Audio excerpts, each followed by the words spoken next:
So welcome everybody to the Friends of MSF training day. This is our first ever virtual training day, entirely virtual. So this is a learning experience for us as well. Please bear with us on that. If we have any technical hitches, we are going to do our best. So what we're going to do today is, Charlotte, would you mind putting the presentation up? And we'll have a little look at the agenda. Actually, before I do that, I just want to introduce the main people here today from MSF.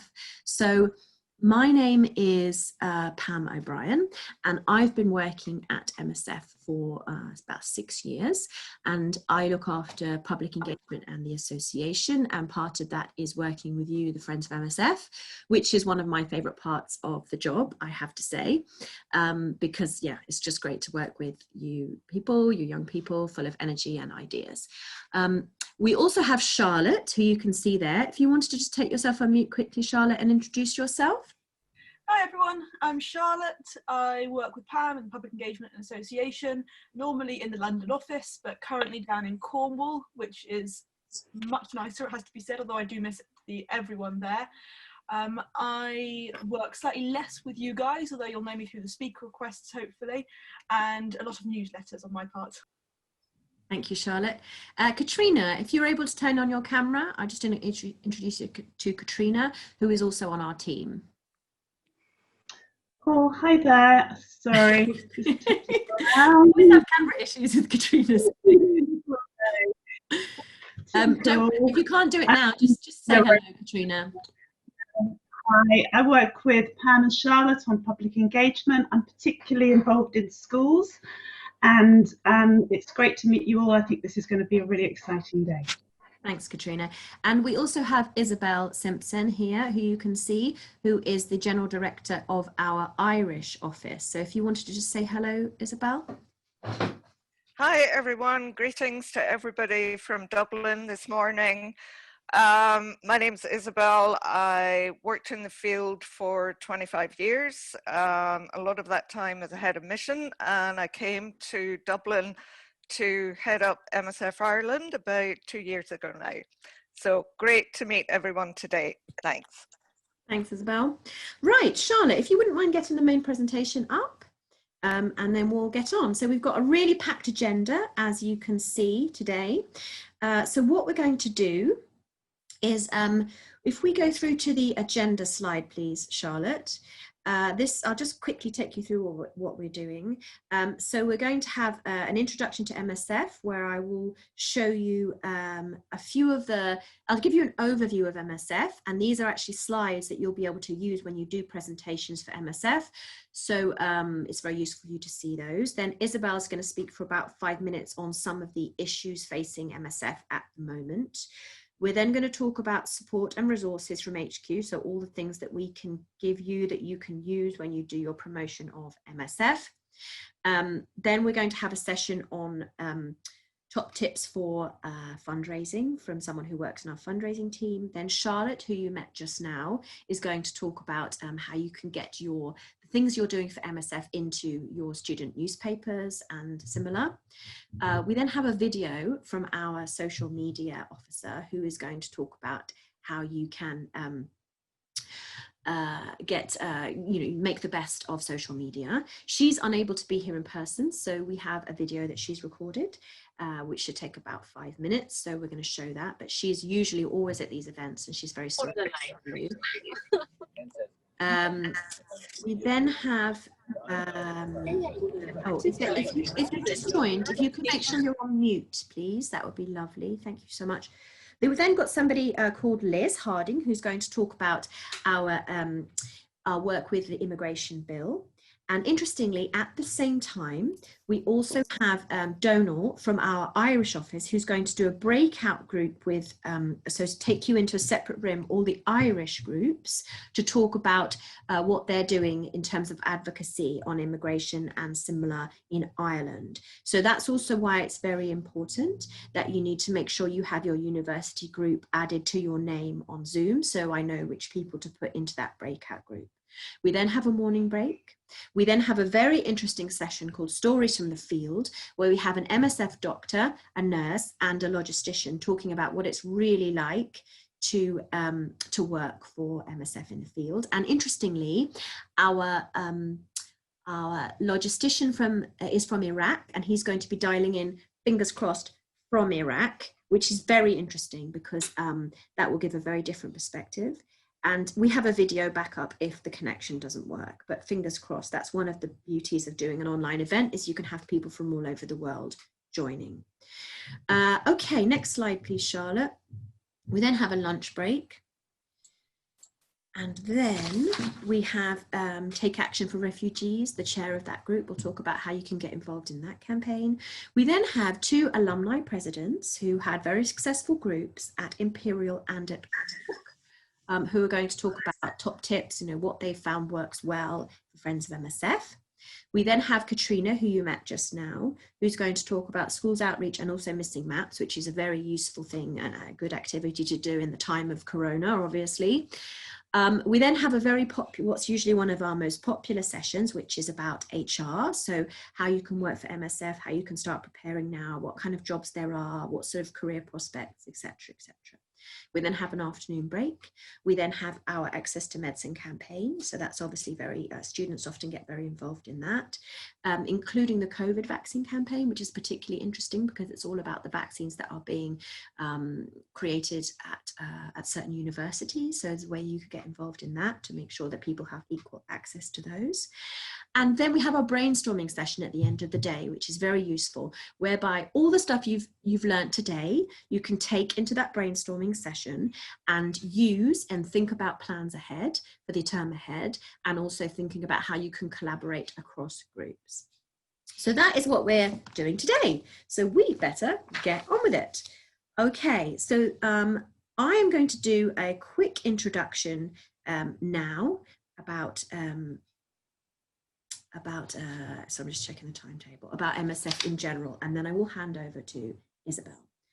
Okay, next slide, please. So just a reminder, these slides are available, sun in my eyes, that you can use when you do an introductory meeting. We have a whole deck of these slides, which are really good. It takes it right back to basics in terms of what MSF is. So MSF is a worldwide independent medical humanitarian organization funded by donations. Next slide, please. And it's founded in 1971 by a group of French doctors and journalists. Next one, please. And we provide emergency medical aid to victims of war, natural disasters, man-made disasters, epidemics, and pandemics, which is obviously very important at the moment. And we treat patients regardless of race, religion, gender, political views. Next slide, please. We are impartial, so we do not discriminate on race, religion, gender, or politics. We are neutral, so we do not take sides in any conflict. And we are independent, which means we don't take money from governments, and we really are very flexible. It means we're very flexible because we can go wherever we want, not where our donors say we have to go. And it means we can move when we need to and adapt our projects accordingly. So it gives us a real agility. Next slide, please.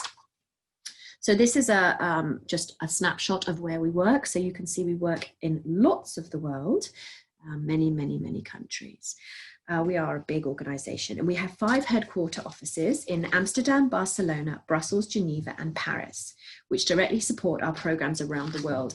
And we have support office in London and one in Dublin, which provide help with fundraising, comms, advocacy, and recruitment. Okay, next slide, please.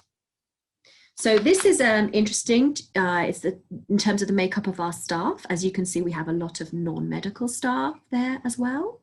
And what's interesting also is that a vast majority of our staff are national staff. So what that means is we have international staff such as yourselves, were you to work for MSF, that go overseas and work in our projects for a limited time, maybe 6 months, 9 months, a year, and then come back. and then you can go out on back-to-back missions, or you can also have a career within the UK or Ireland.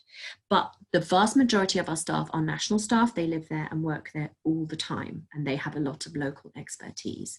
So you'd be working alongside a lot of national staff, which is, you know, really cool. In terms of the type of roles we have at MSF, our medical staff include doctors, nurses, midwives, surgeons, anaesthetists, epidemiologists, mental health specialists, and more. Our non-medical staff include logisticians, project coordinators, heads of mission, HR, finance and admin, comms, water and sanitation engineers, and more. And yes, for international staff, the most common length of mission is around 6 to 9 months. Next slide, please. This is just a really nice overview of the scale of MSF's work, which I always find breathtaking, to be honest. Look, I'll leave you to just look at those figures, but you know, over 100,000 surgical interventions, over 10,000 outpatient consultations, over 800,000 patients admitted. Next slide, please.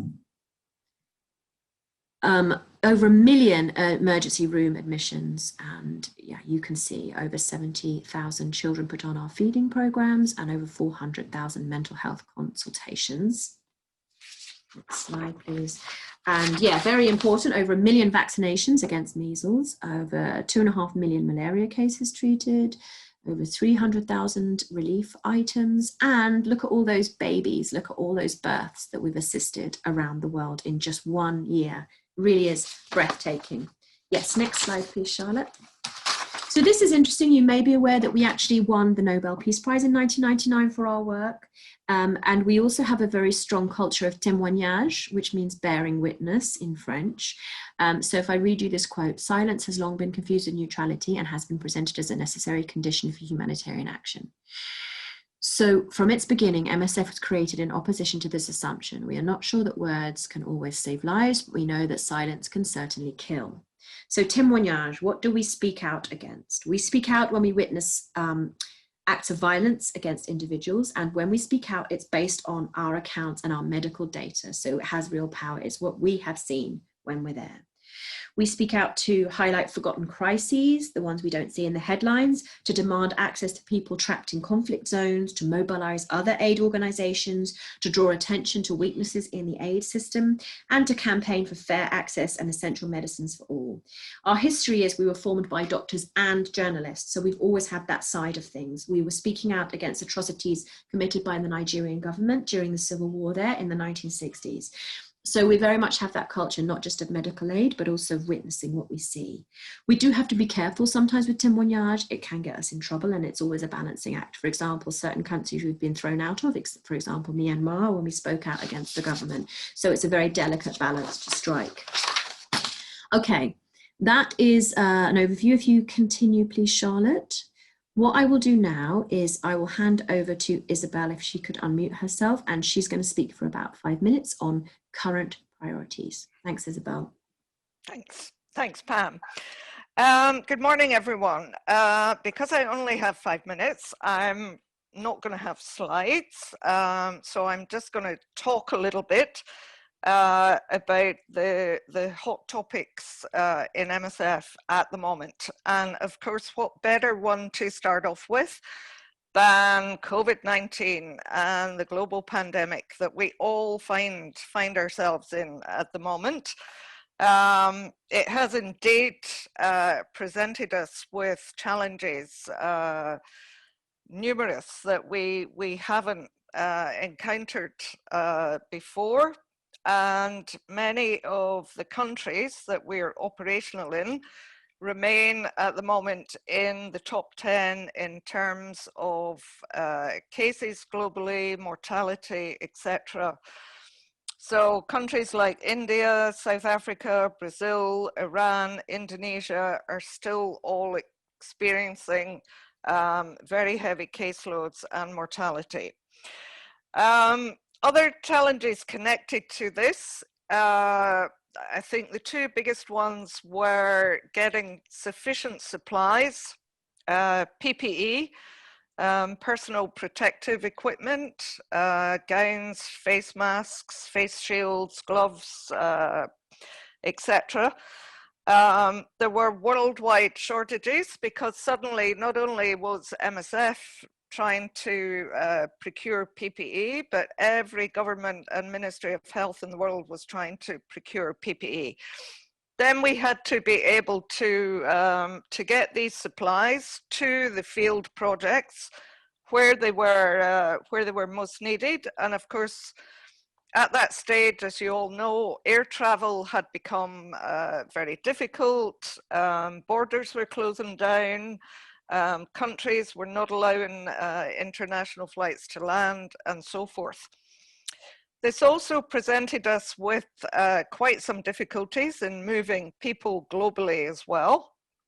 Trying to get our international staff out to field countries, trying to get them back if they, you know, had finished their contract and were very keen to get home to also be with their families during COVID. So it continues to present many challenges in this sense, and will continue to do so until there is some form of viable vaccine and treatment.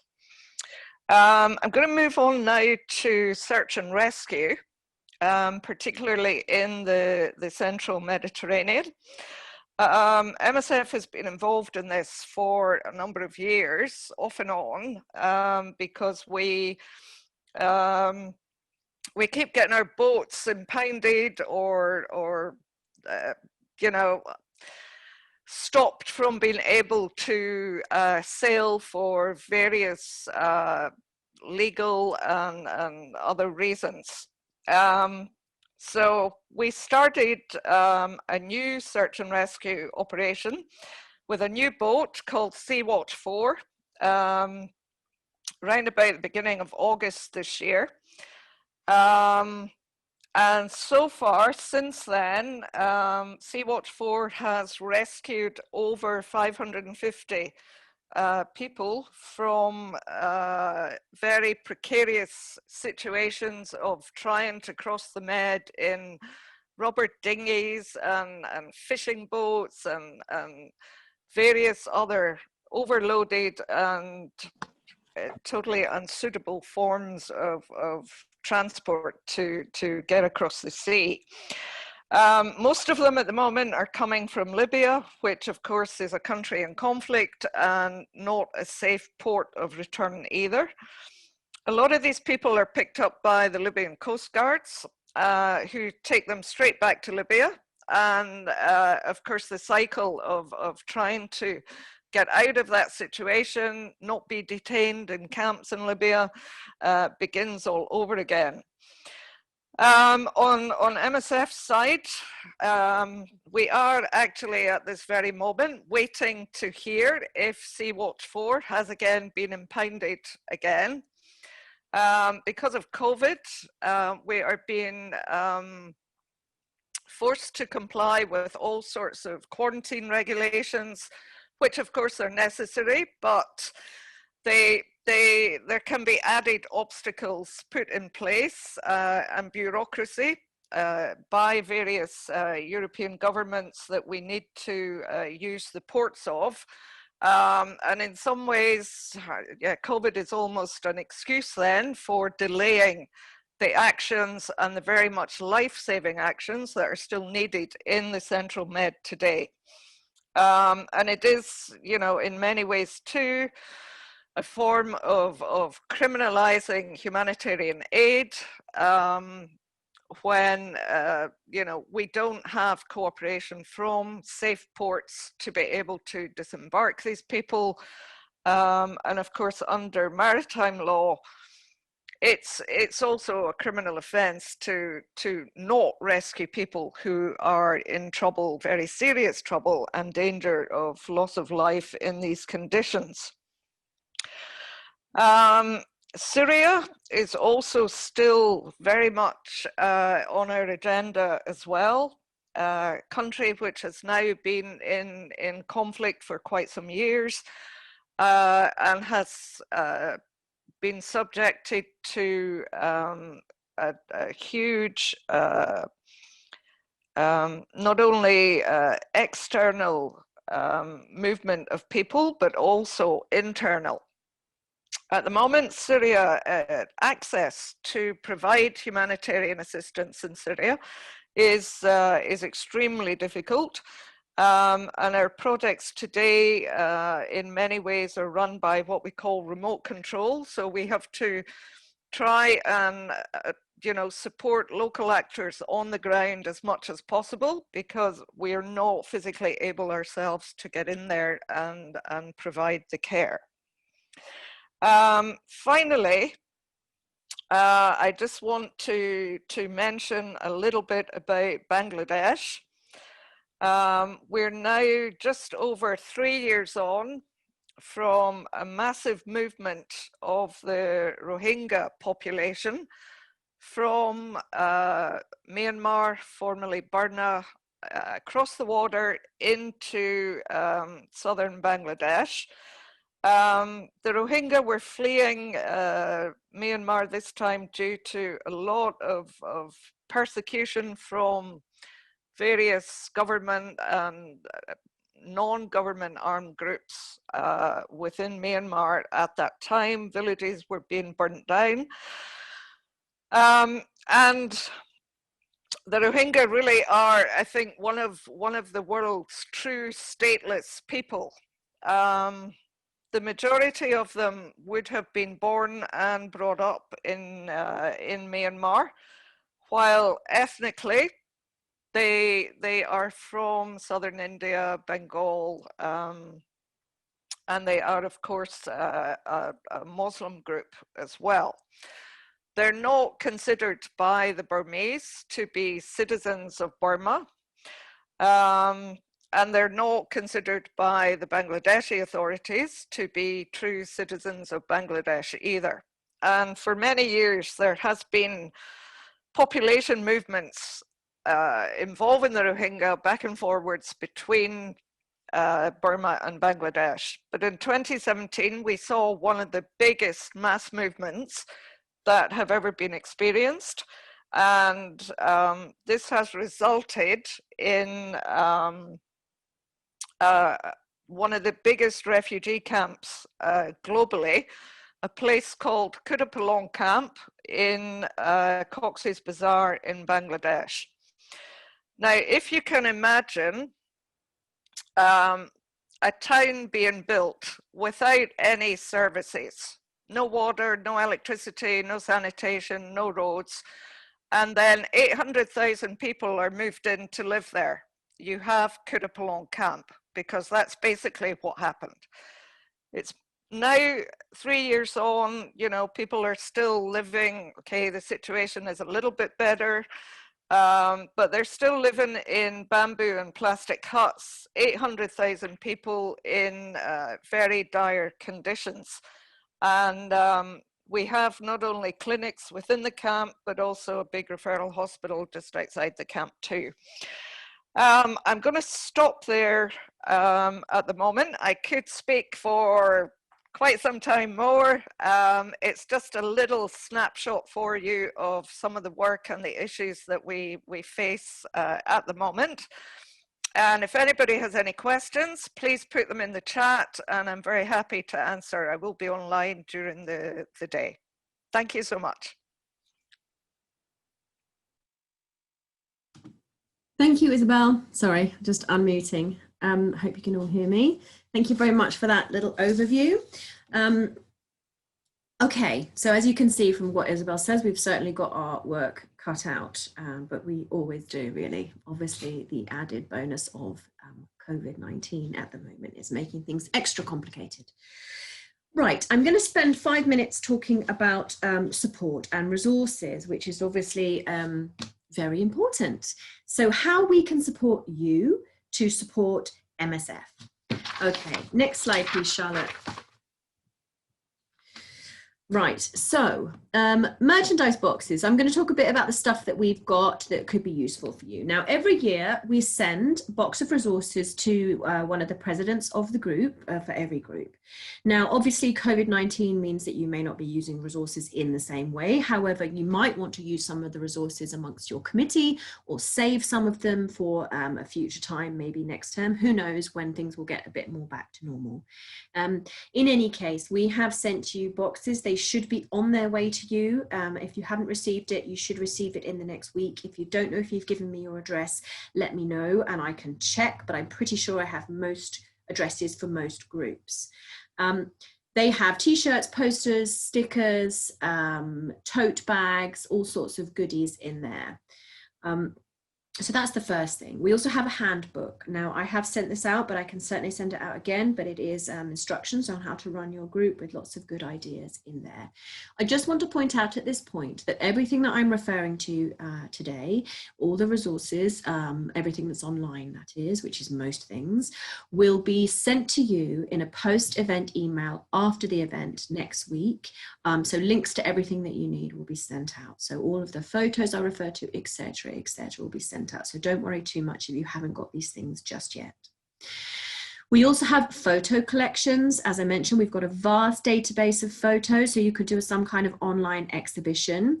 We also have some ready-made curated exhibitions, which I will come on to in the next slide or two.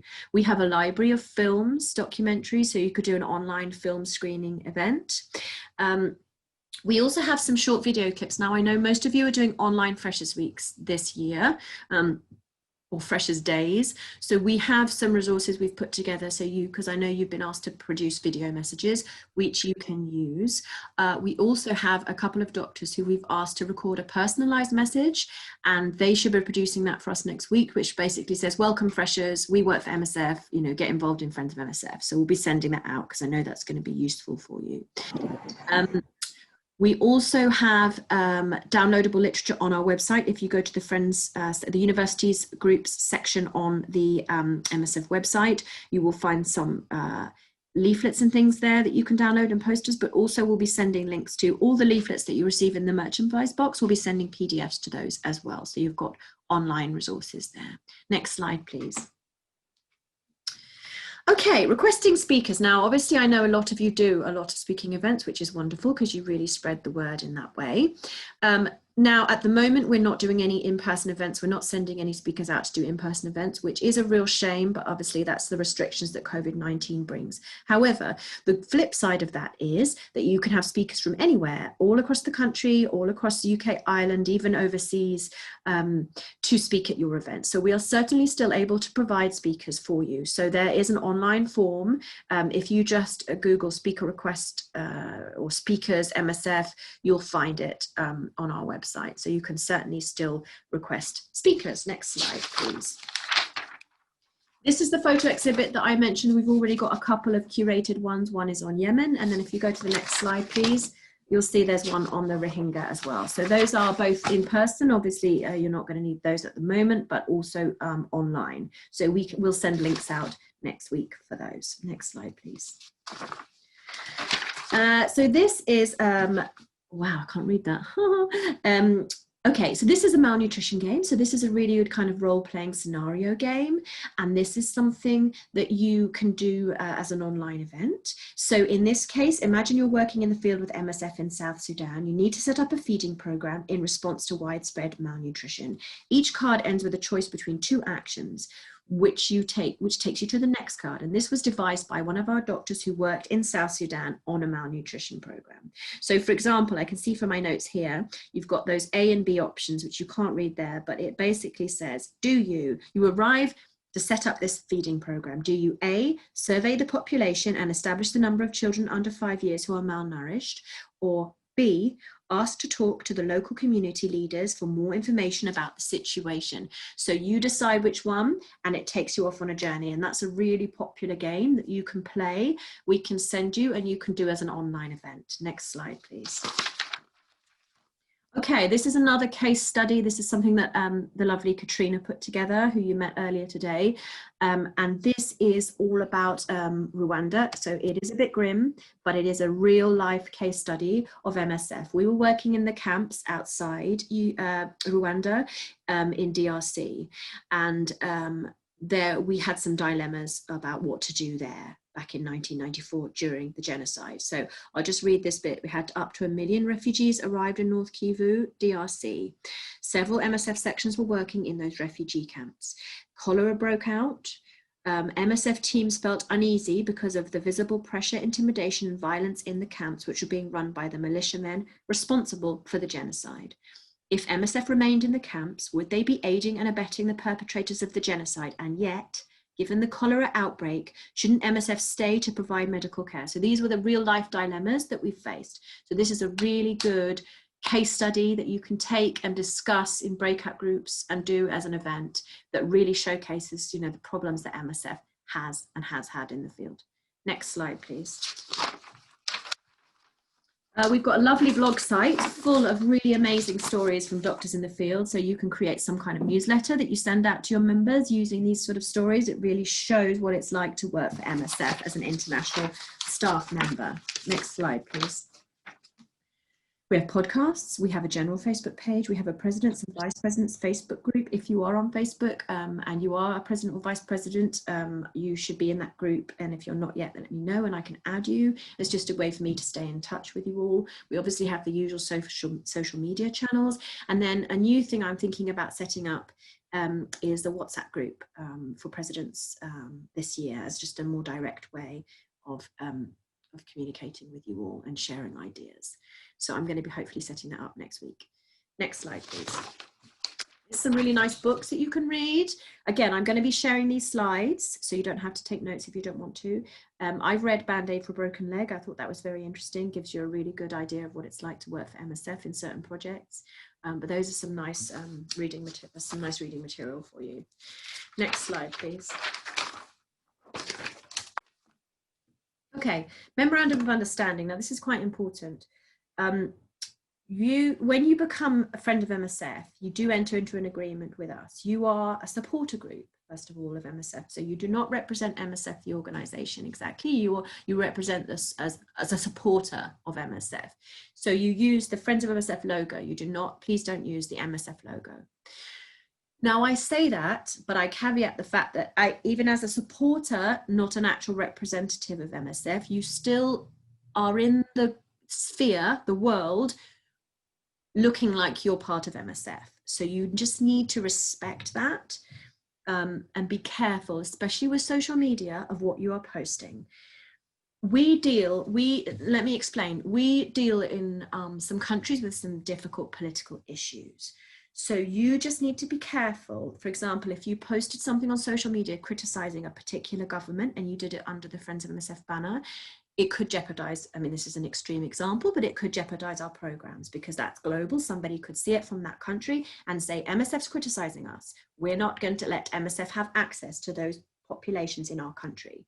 It's an extreme example, but I just want to make you aware that even just using the Friends of MSF logo, it's affiliated with MSF and that comes with responsibility, and you just have to be careful of your public persona as a friend of MSF. So that's why we have the MOU, which the presidents will sign with myself, which just sort of lays out the agreement of, you know, how you represent MSF. List of groups on our site. We have on our site a list of groups, and I would like you to check that and see if your details are up to date and whether the photo is up to date, and ideally give me a new photo. Now, I know that at the moment getting people together is difficult, so if that's not possible, it's not possible. But have a look at that. Again, if you go to university groups of the site, you will see that. And it's good to have some updated photos. Next slide, please. Handing over to a new committee. This is also extremely important. Very quickly, because I know we don't want to run too late. I've seen countless times, I've done this job for 6 years now, and I've seen somebody set up a group or be in a group and do amazing things, and then they leave and they don't do a proper handover, or there's not a new committee, and it all goes to waste and it all goes dormant. And then a couple of years later, somebody with energy and enthusiasm comes along and says, oh, I really want to set up a Friends of MSF group at this university. Is there not one? And I say, oh, well, it's gone dormant. And yes, and then there's nothing, and they have to start again, and they have to set up new social media accounts and new passwords and all the rest of it. So it is really imperative that you do a proper handover to the next generation. Otherwise, everything that you do gets lost, and the next person comes along and has to start from scratch. Obviously, this is a long time away because we're at the very beginning of the academic year, but it's just something to bear in mind. Make sure your legacy is not lost. We have handover guides so that you know that you're capturing all the most important information, but all the stuff you do and all the contacts you make across university and all the ideas, make sure that's not lost for the next generation. And very quickly, we have an alumni program. I say a program, it's more of a Facebook page. For those who are on Facebook, who have graduated from Friends of MSF, are no longer in Friends of MSF, maybe they've left uni, maybe they've got too much work, they can join that group. And it's just a way I post things, I post jobs, I post invitations to events, etc., etc. Next slide, please. Most important of all, you'll be getting emails from me. Yes, about once a month, but sometimes if there's something important, a bit sooner. So make sure you're on my email list, because that is the most direct way of staying in touch. And all committee members should be on that list, not just presidents, but everybody. Next slide, please. Okay, very quickly, we've got some online events. Now, we as well as an organisation, as you can see, I'm at home at my parents' house because my parents are looking after my young children. We're all working from home at the moment as well. So we've had to adjust the things that we do, the way that we work, and we're doing lots more online events as well, not in-person events. So we've got a panel event coming up that normally we would be doing in person, we're doing online, and it's all about babies and midwifery, and it's about what it's like to deliver new life at the moment in these difficult times. So I think it's going to be a really awesome event. Please publicize that to all of your members. That's a great thing for you to promote, and a very interesting topic. And we should have people dialing in from all over the world for that. Next slide, please. Here's another one, Humanitarian Congress. This is a really good event that happens every year in Berlin. And it is basically lots of presentations and opportunities to debate and discuss issues on humanitarianism and global health. Next slide, please. And you're all invited to that. Other key events, other online panel events. So we've got the babies one coming up, and we're going to have more throughout the year. We've got Take Action for Refugees events. So they do information nights, and there's a talk on that later today from Clea Khan, the chair of that group. She'll tell you about those. We have the national conference. So today we have our first event of the year, whereby you all attend and you all get inspiration for the year ahead and meet each other. Then we have the end of the year. I mean, I say end because the summer term things go a bit quieter. So this is just before the Easter holidays. We have our national conference where you all come back together and you tell us what you've been up to, and we do more talks and that kind of thing. Some of you will have been to this already. As you probably know, last year's one in March, we cancelled the day before because of Corona, because the country went into lockdown, because it was supposed to be on March the 14th. And yeah, and we had to cancel it like the day before, and I'd even got the catering, so it was a bit of a disaster. But next year we will have it by hook or by crook, whether it be online or in person, who knows, but that will be happening usually the third weekend of March, so do book that out. Scientific Days, that is a day when we talk about innovation and medical programs in the field, how we can improve what we do in the field, and that is online now, and that's happening in May or June. And then we have the AGM, which is our membership base. We sometimes have students helping us and volunteering at that event, so I'll be in touch about that. Next slide, please. And this is, I just thought I'd mention this because it's a really good webinar series that our American friends did at the in the office in America, and they've done a whole series of talking events. They're all online. It's finished for now, but they're going to have another series all about COVID and MSF, and they're brilliant, and you can access those and screen those, and you can use those for your events. Next slide, please. Oh, good. Okay, we're on to Rose. We're not doing too badly. Rose, my dear, if you would love to turn your camera on and unmute, and I will hand over for you for 5 minutes. Hello, everyone. Does everyone hear me and see me okay? Yeah, go for it. Hi, everyone. I'm Rose. Really nice to meet everyone. I am the Community Fundraising and Events Manager at MSF. So I work alongside my colleague Mira in a small team of 2, the community and events team. And our job basically is to support everybody raising funds for MSF, which is a great job, as you can imagine. So Mira and I are going to be your main points of contact for all things fundraising. So if you pop to the next slide, please. You can contact us on these contact details. Don't worry about getting them down now, because I think this will be shared with you later. But that's my email, that's my telephone number, and my colleague Mira, that's her details as well. And you can contact us at any time for advice, information, just to have a chat about fundraising, basically. So I'm going to talk to you really briefly just about what we've got going on at the moment in terms of fundraising campaigns, what we've got planned for the rest of the year, and a few ways that you can get involved. And then I'm also just going to cover just the best ways to pay in your fundraising money as well. So if you go to the next slide, please. Sorry, I'll get it back. I accidentally clicked on your email instead of the next slide. That's all right, So I'm bringing up the option to email you. Sorry, I probably shouldn't have done it as a link. And anyway, I'll start talking just whilst that's going. Thank you. So a couple of things that we've been doing over the last few months, which I know many of you have got involved with, which is amazing. So thank you very much. What we've been doing firstly is a COVID-19 virtual fundraising appeal. So whilst we've all been at home and unable to do the challenge events that we would normally do, and the in-person events, our fundraisers and lots of you have got really, really creative by doing virtual challenges. We've put together a guide on our website, and we set up a campaign on Just Giving where you can start your fundraiser. It can be a Teams page, so you can get lots of people involved.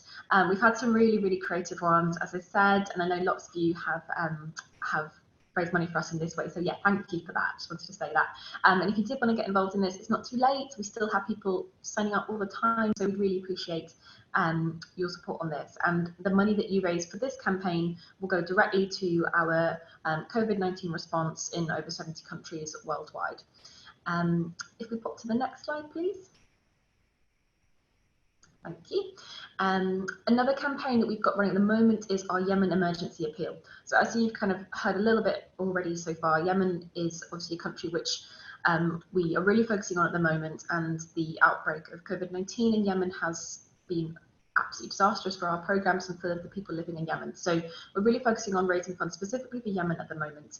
And similarly, lots of people are doing this kind of in a virtual way, so there's lots of ways you can get involved here. Just to say that the links will be shared for these campaigns, so we'll share these with you. If you want to have a look at these Just Giving campaigns, you can do that.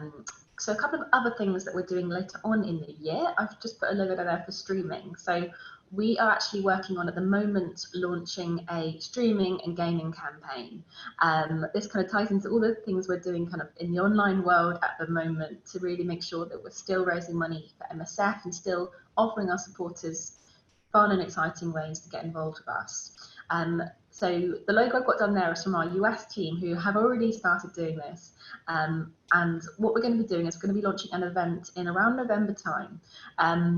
It's going to be focused on all things gaming, streaming. So whether that's whether you're doing kind of stand-up comedy online, it could be, I don't know, you could be showing everyone how to cook a meal. It could be a live music event, or the kind of classic gameathon. It can be anything, but we're keeping it really broad so that anyone who has an interest in streaming can get involved and raise money through us. So this is just kind of giving you a little preview of what's to come, and I'm sure that Pam will be able to give you some more information on this when it's kind of launched in October, November time. So definitely one to look out for there.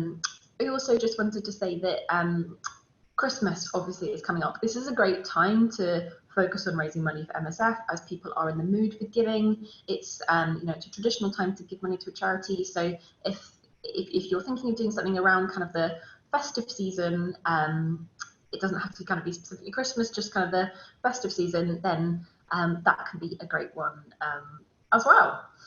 Can we go to the next slide, please? Cool. So just kind of really briefly, I know lots of you will already know how to do this, but You can pay your money in different ways. I've mentioned Just Giving before, and you probably already know this, but you don't need to do anything on Just Giving, so all the money will go straight to us. So that's why it's kind of really easy, and we always really encourage people to use that.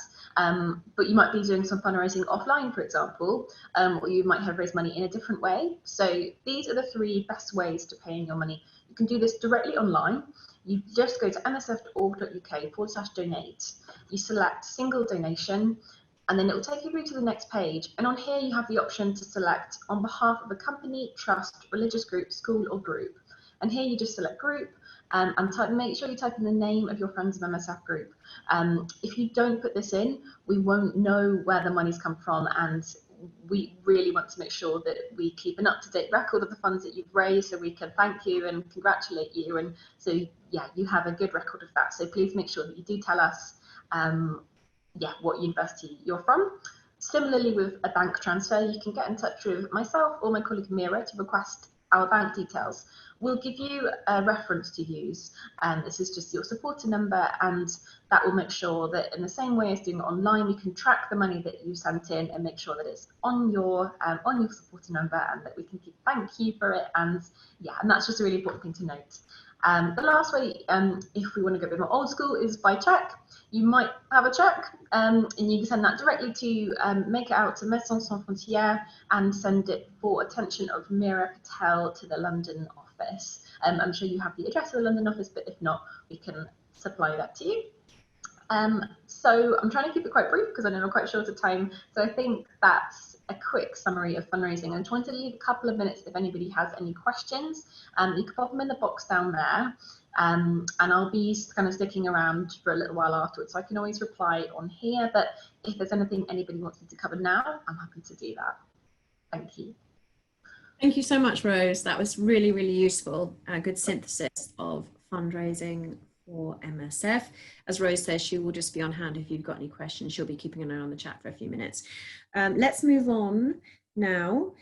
Charlotte, our producer, is also going to be taking the mic. Charlotte, are you okay to unmic yourself and present? Yep, I am multitasking and multi-talented, Pam. I'm very modest with it, don't worry. I know it.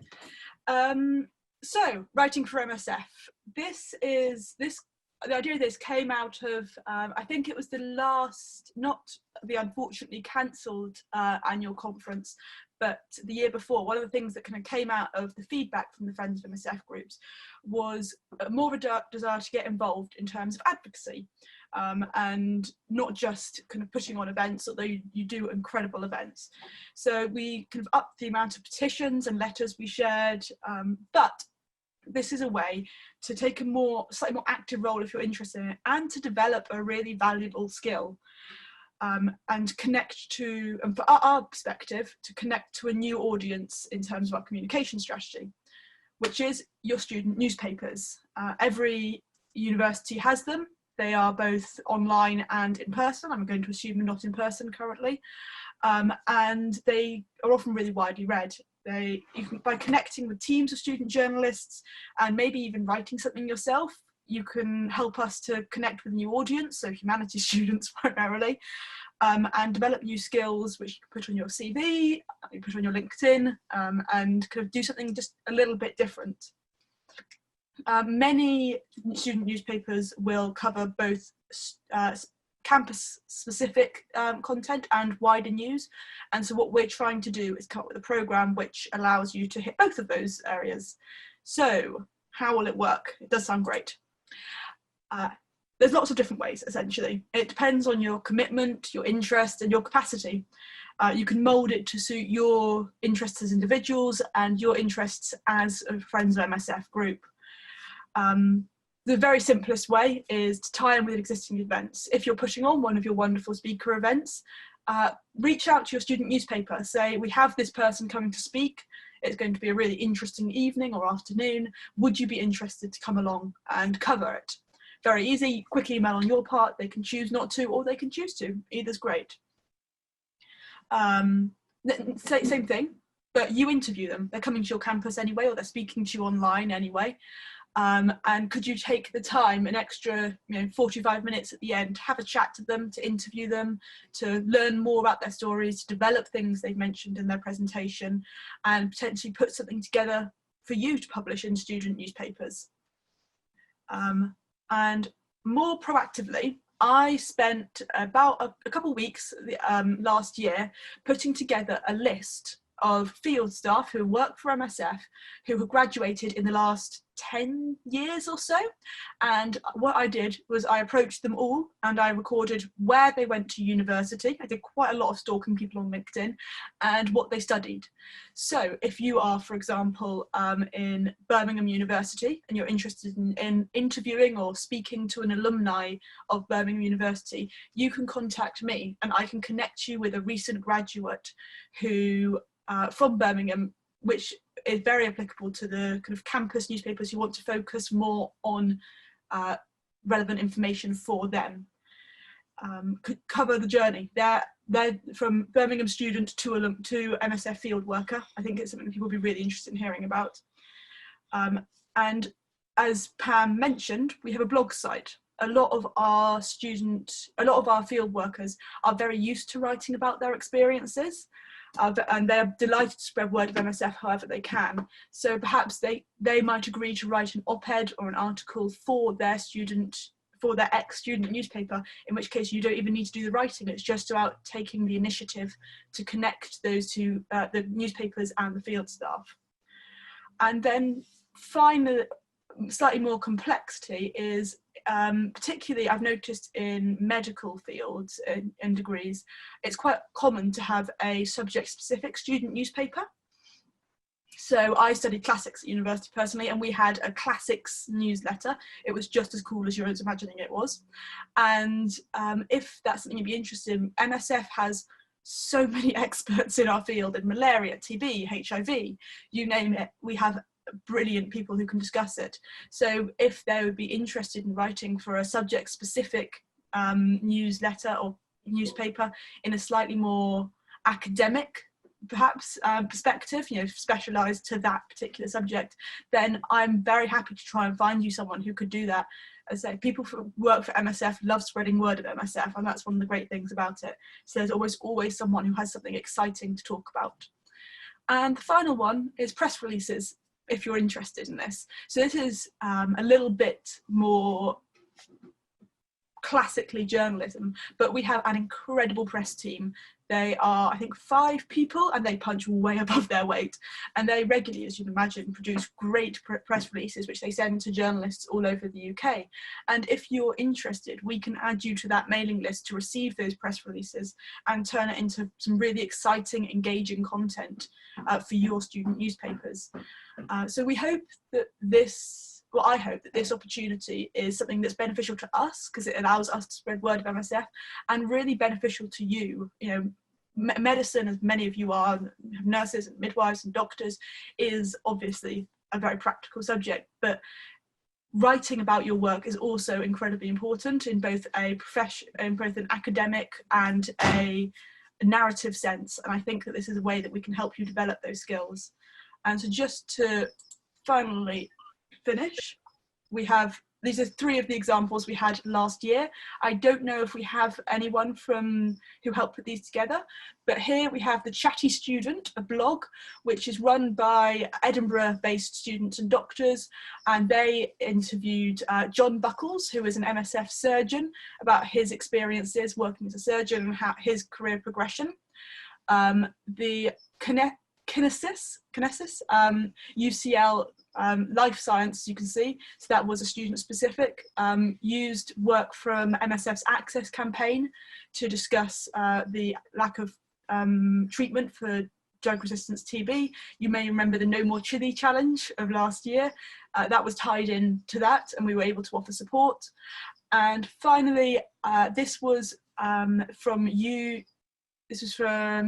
University of East Anglia, who interviewed Chris Peskett, who is a nurse who lives in Norwich, about his experiences on both sides of the border.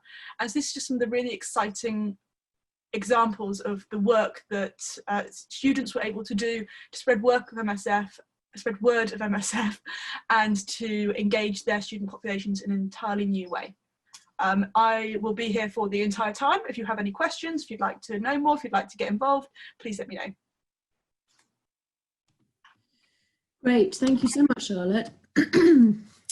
So next we've got a video that Charlotte's just going to put up, which is our friend Catherine Dalziel, who works in our digital team and is our social media coordinator. And she is going to give a few top tips for social media. And just while I remember, Charlotte referenced the No More Tears Chili Challenge. And that's just a quick shout out to Cambridge Friends of MSF, because it actually originally, the idea of chili eating contest to raise awareness about that campaign came from Friends of MSF Cambridge, and it went viral. So well done to you. Okay, I'll hand over to the video. Hi everyone, my name is Catherine. I'm the social media manager at MSF UK, and I know a lot of you are using social media channels for your society to get the word out and to get people involved. So I'm going to give you some top 5 tips for creating some engaging social media content. Tip number 1 is about tangible actions. So as much as possible, give people something tangible so they can get involved, so they can, you know, really contribute to your society. Whether that's a fundraiser, make sure you're posting those fundraising links often. Whether that is encouraging people to sign a petition, encouraging people to write to their local MP about a certain issue that's related to MSF's work, whatever it is, just make sure you're very frequently giving people something tangible that they can do to get involved with your society. Another thing that is a good tip for making things feel more tangible is, if you're doing a lot of fundraising, give people some price points that will tell them and demonstrate to them what tangible items their donation can pay for. So a lot of the times we say things like £70 can pay for a doctor in the field for one day. We've also got lower price points, £3, £5. We've got a whole shopping list available which we can give to you. So if you were interested in having that shopping list, then just contact myself or Pam and we'll share that with you. But tangible actions, that's what you need to be aiming for. Number 2 is about making it local. We do this all the time at the UK office. So if we have like a global press release from one of our headquarters, we'll think, okay, this is a really important thing that we need to tell people about. How do we make this relevant to the UK? So we'll talk about how the UK government are responding to this certain crisis that we're describing, that kind of thing. You can also do this because you want to be focusing on stuff going on around your university. Is it Rag Week? Make sure you've got posts going out about Rag Week. Tag your university at Newcastle University's #Rag Week is starting on Monday. This is what we've got planned. Those kind of things are going to make your social media account much more relevant to your local audience. Also, you can tag local speakers that you've got on an online event coming up.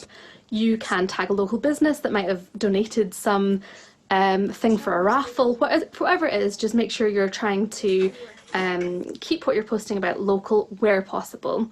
Another thing you could do is, if your university is very research led and they're doing something which will help crisis affected people, so if maybe they're involved in clinical trials for TB or whatever it is, talk about that too. It doesn't have to always be just about MSF, it could be stuff that's kind of akin to the subjects that your society is involved with. So that's making it local. Number 3 is using emotional language. So studies have shown, as you may expect, that emotional language drives more engagement on social media, and it doesn't matter what that emotion is. So it could be sadness, anger, happiness, excitement, whatever. If you're using those emotive words, then people are going to connect to it on a more human level. The one thing I would say though is the subject matter that MSF deals with a lot of the time, because it's humanitarian disasters and conflict and disease outbreak, can be quite heavy. So make sure you're not always posting about doom and gloom. You want to be posting about the fun stuff that you're up to on campus or in your society. Just make sure that you're creating something positive that people want to be involved with. You can obviously talk about some serious topics from time to time, but just don't always keep it one tone. Number 4 is create a content calendar. So for me personally, this is the kind of thing that I would create. And then I'm just going to move you forward so you can see. This thing that I've drawn on my whiteboard is something that I would normally do in a Word document. I would list the days of the week on the left-hand side. I would have a kind of core idea for what I wanted to post every Monday, every Tuesday, every Wednesday. And then I would have the text that I want to use for that upcoming Monday, upcoming Tuesday. So then I can just copy and paste it. Then I would have the type of content that I want to post, whether that's a video, a GIF, a photo, or just text only. And then I would, in the last column, have my URL link to the article that I want to post or the photo or video that I want to share. By doing this every week, it kind of keeps me focused on what I want to post. You don't have to do it every week if you don't have a big committee, maybe you're just a few people. You can just do a content calendar for the year. So what are the important points throughout the year that you want to be talking about? Is it World TB Day? Is it some big university event that you've got coming up? Just have them noted down just to keep yourself organised and keep your ideas all in one place. And my last tip, number 5, is keep in touch. Because if you need something to help your communication, we have a communications department, we have our public engagement department, and we'd love to help you. So if you need more photos or videos, or you want to, you know, have more information about a certain topic or a certain country that MSF is working in, we can send you photos, videos, we can point you in the right direction of some information. So just keep in touch with us.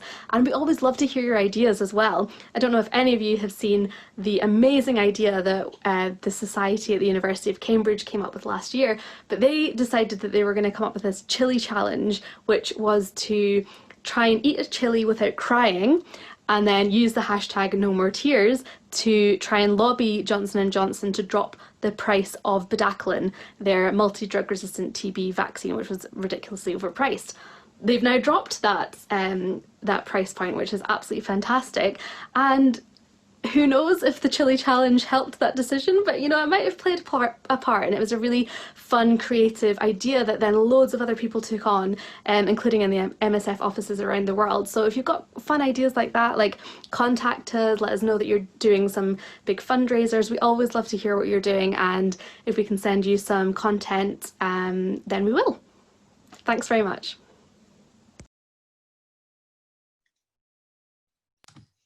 Thanks for that, Charlotte.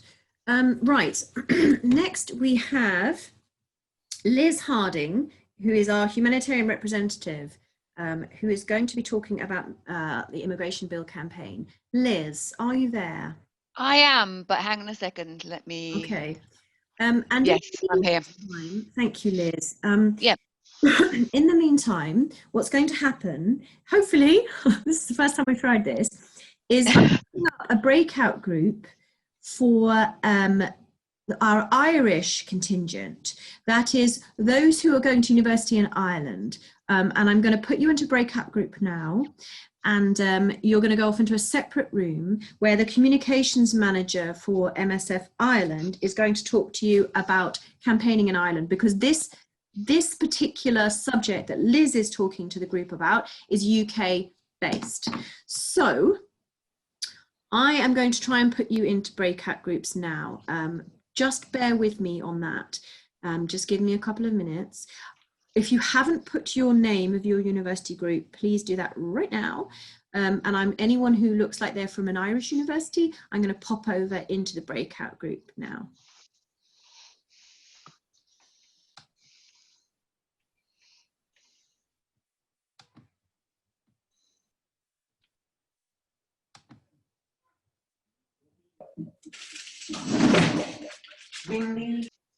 So hopefully those of you from Irish groups will get an invitation to a breakout room now. Donal or Isabel or Katrina, if there's any problems, let me know.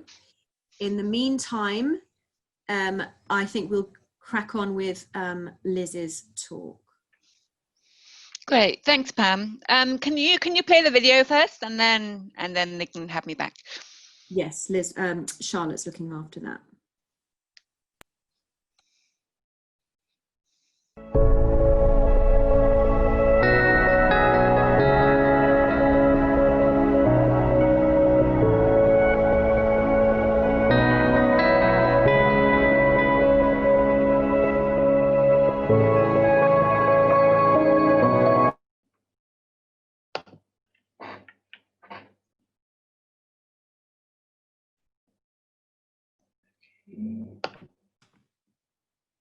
Hi, everybody.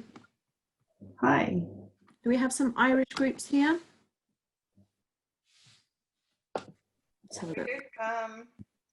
Great. Yeah, that looks like some Irish bods. Okay, I'll leave you to it. Perfect. Okay. Thanks. Great stuff. Okay. Hello, everybody.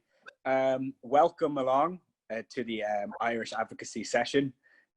The new Foreign Office and Development Office, or it could be the situation in Moria. But it's really like, for us, a lot of it is how to actually make the change. So obviously there's an opportunity right now because we have Brexit going through, and also there's a new immigration bill happening. So this is the key opportunity to also get the UK also to change their policy, to take more people from the islands, but also just to stop their, containment policies on the islands. So we wanted to, we were supporting a lot of other organisations who are also doing it, which is a great thing that MSF has, we're getting more and more like to doing. So we also joined Play People with like Safe Passage, who are supporting an amendment that was going through Parliament. So now Amendment 48 is going through, which basically will ensure there are legal pathways in the immigration bill for family reunification, and also to ensure that in law it says that they have to have a discussion about unaccompanied minors without children within, I think, 6 months. So there's a lot of things the UK have not been doing regarding this. So until now, they still haven't accepted an amendment. They've also stopped the DUBS agreement, which was key for unaccompanied children without family in the UK. So the question is actually really to how to make the change. So obviously, I can do a lot of bilateral work, and I can, speak to government. I can put MPs in. We can write letters. We can put parliamentary questions in. But it's also, to get our supporters also involved. So there's been a big work also with social media, also about this and comms, and using any opportunity we can. Also pushing out what others are doing, so maybe Safe Passage or House with Refugees, retweeting things from social media. But also we've done an action page, so people who don't work in the office can write to their MPs as well. So I'll post that on the chat. So through this, we're also asking people to write to their own MPs, because in the UK we also have a significant way to make change is through the MPs being accountable to their constituencies. So this is the key way. So we've had good success, and already we've had about over 300 people who have signed up. But it's obviously something that's going to continue, and there's key voting on the 30th of this month, just to see hopefully we can get this through. But it's really how to make the concrete change, but also just to shout out to say that this situation right now is unacceptable. So if you see the situation right now in Moria, so you had 120, 1,000, I think 12,000 people that were made homeless because of the fire, in a situation that should never have been. So this is horrendous, and we're really trying to get an evacuation from the island. I can put also in the chat the latest press release from MSF as well on this. So this is really good time to push. So really from you guys, for you guys to sign up, but also to get everybody else also to sign up, and also push the MPs as well. And we will be doing more things in the future that we'll let through Pam and the team.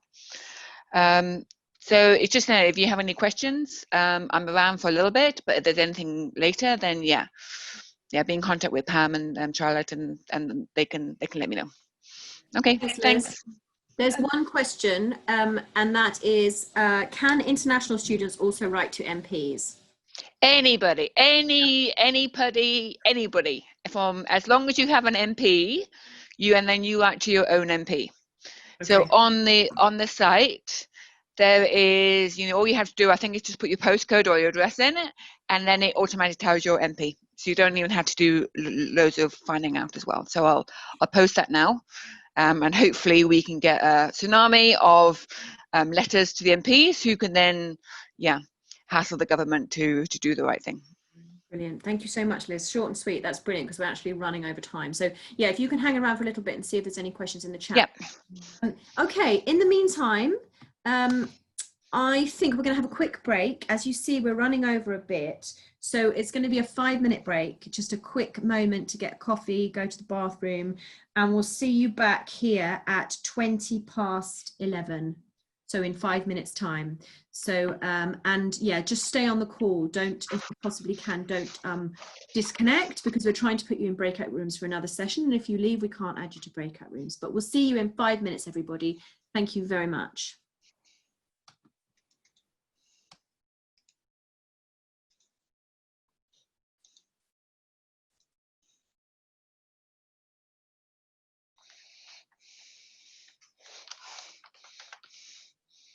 Negatively impacts civilians or MSF's ability to operate. This is often where our initiatives start from. And how we organize this are the red flags. So Katrina, could you move forward to slide number 3 to flash up the red flag slide, please? Donal, yeah. Sorry to interrupt, I'm being timekeeper. We've only got a couple of minutes. Okay, we'll lash through what we'll do. That's fine. Maybe just, that's no problem. I'll lash through the rest of it. I'm just going to list the red flags. What we're looking out for in the field is violence against civilians, population movements, violence against humanitarian staff and property, obstacles to providing and receiving humanitarian assistance, and targeted exclusion and discrimination. These are the main areas with which our field teams are looking out for on a project level, and that's often the beginning of our advocacy work. So what starts as a red flag can lead to a public push or an advocacy teams at a local or global level to affect change. Okay, that's where it all starts. Let's zoom back to Ireland. If you can please go to the Irish slides, one on migration and access. So our work at home is also going to be informed by the Irish domestic policy priorities of governments, the topics, the areas and pressure points of relevance and of resonance here, which can be of most advantage to the operations in our field teams, and most importantly, the people who we serve. So for example, Ireland's commitments to relocating refugees and its work on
and even last year went into the committee, the health committee, to push our key messages around access issues. So we look at this as a key calendar moment in Ireland for our advocacy around access. It's usually a really dynamic and interesting conference with lots of exchange between the activists, campaigners, government, and the big pharma as well. We've had some success in pushing Ireland recently on a resolution at the World Health Assembly, which was aimed at improving transparency for markets for drugs, vaccines, and other health-related technologies. So, so that's one of our kind of key areas that we look at. Essentially, what we're trying to do is push all the decision makers and people involved in the area towards making drugs, medicines, tests, and regimens equitable and affordable for all who need it. And that's often, we're talking obviously about our project areas out there in the world, but also sometimes there's also key areas and issues where we can look at more closer to home. For example, a lot of the big pharma companies and brands have headquarters and a presence in Ireland, whether it's in Dublin or Cork. So this is an ongoing issue that I'd encourage everyone to get to think about and get active on, and something we're very keen on continuing with. On migration, bringing it right up to the moment, following the fire in Lesbos last week, which essentially gutted the whole of the Moria refugee camp and made 12,000 people immediately homeless onto the streets of Lesbos. We have been pushing the Irish government, the Minister for Children, Foreign Affairs and Justice, and also meeting other NGOs to see what Ireland can do and step up to assist those vulnerable people who have just been affected by the latest in a long list of really challenging situations for them. They've been trapped on Greek islands essentially since 2015 in horrendous conditions inside Moria camp, and now on the streets and being corralled into a new centre. So what we're pushing hard is for an end to the system of containment, and also assistance to the most vulnerable, to everybody, but particularly the most vulnerable in these groups. So you may have seen that the Irish Children's Minister announced that Ireland would be taking in 4 unaccompanied minors. This came after a bit of lobbying by ourselves and other NGOs. 4 unaccompanied minors doesn't seem like a whole lot of people to be assisting. So we're still pushing hard to see what Ireland will do and step up in response to this. So just 2 key areas. You'll probably see, so you'll see some headlines there on those slides related to when we have made an impact, and it's been reported on as well. So and just wrapping up the session, this is a brief overview of our advocacy work in MSF Ireland. But what I'd like to try and leave you with from this quick session is, first of all, the fact that our advocacy work is aimed to improve the situations for and speak on behalf of the people who we assist in the field. And I'd like to plant some thoughts in your head after this session. How do you think your presence as Friends of MSF groups on campus can help us achieve our advocacy goals as MSF? What do you think you can do to get involved with our advocacy efforts? So maybe be thinking along those lines on access issues and on migration issues. Start to think, have that in the back of your mind, even as you go through sessions today, and start to think about how you think you could get involved with our advocacy. How do you think you can help as Friends of MSF groups on campus? So thanks everyone. It looks like we're on the countdown, and the breakout room will finish up quite soon, so it doesn't leave us much space for questions, but hopefully in the later session we can interact again and catch up. So thanks everyone, and best of luck in your academic year. Thank you so much.